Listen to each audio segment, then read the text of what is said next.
I was out walking, and I passed by a funeral home. They had a big sign out front that read, "Open House Sunday, 1 to 5. Really? People are going to visit a funeral home? Hey, honey, let's not watch another lousy football game today.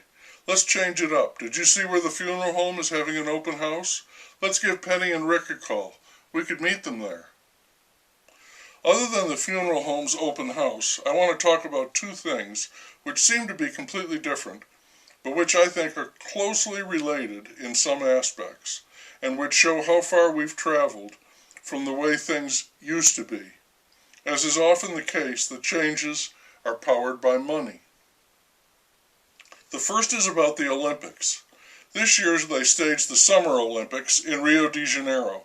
Soon the globe will be dotted with abandoned Olympic facilities.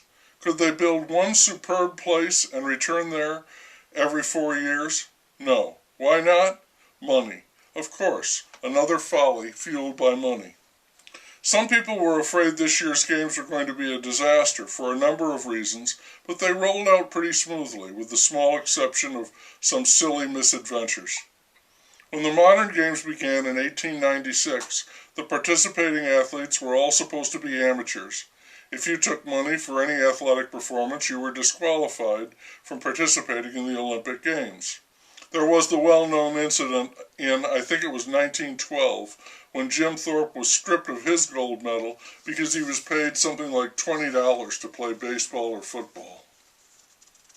Now that's all changed, and many of the athletes are quite wealthy as a result of their Olympic successes. They get all the fame and celebrity, and they are handsomely paid to endorse products. I learned this year that they are also paid directly for winning a medal. The amount varies from nation to nation. Some of them offer hundreds of thousands of dollars if their countrymen can win a gold medal. The United States, which is my country, awards $25,000 for a gold medal, $15,000 for silver, and $10,000 for bronze.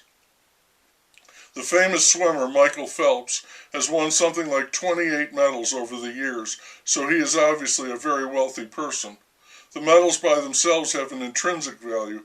I believe it's $600 for the gold, which is 1% gold. But the reason I'm thinking about this is that our Congress and President just passed a law that makes it legal for an Olympic athlete to pay no income tax on their winnings. That seems like a real flag waver, but other than the chauvinist appeal, I can't think of a reason why athletes should be exempt from taxes, as compared to any other group, say cops, firemen, or barbers. It's a very silly law, and another giant step away from the long-lost amateur ideal. The second topic of the day, third if you count the open houses at funeral homes, is that our city council nearly passed a resolution that would have ended the celebration of Columbus Day and begun what's called Indigenous Peoples Day, an idea they cribbed from California, of course. It was extremely politically correct. They wanted to act to support Native Americans while also deploring the memory of Columbus, who exploited the resources he found and enslaved the people. The point they want to make, unmistakably, is that Christopher Columbus was not a good person and we should not be praising him. All I want to say about this is that I cringe a little when I hear people talk about Columbus or any of those sailors and they call them explorers. That's what I was taught when I was very young. They were all explorers. That isn't true, of course. They were prospectors, profiteers. They were expected to make money, a lot of money, king's ransoms. The royals in Spain agreed to outfit Columbus with 3 ships and crews, and in return he was expected to show them a profit on their investment. There was tremendous pressure on him to do so. That was true of all the so-called explorers. They were not out there as amateurs exploring. Their inspiration was much more financial than that. In fact, it was purely fiscal. They were looking for better trade routes, gold, spices, and other precious minerals. They were expected to establish dominions, empires.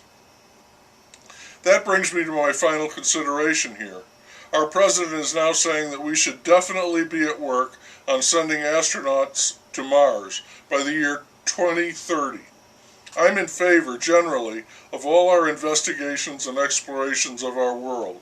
I'm not sure I understand the benefits other than developments in technology and some very cool photographs from all our visits to the moon. And I do not see the benefit of sending astronauts to Mars, other than to boast to say we were able to do it. Would it really be another giant leap for mankind? I do not think so. It would be a baby step and a very expensive one at that. Why don't we talk it over Sunday at the open house?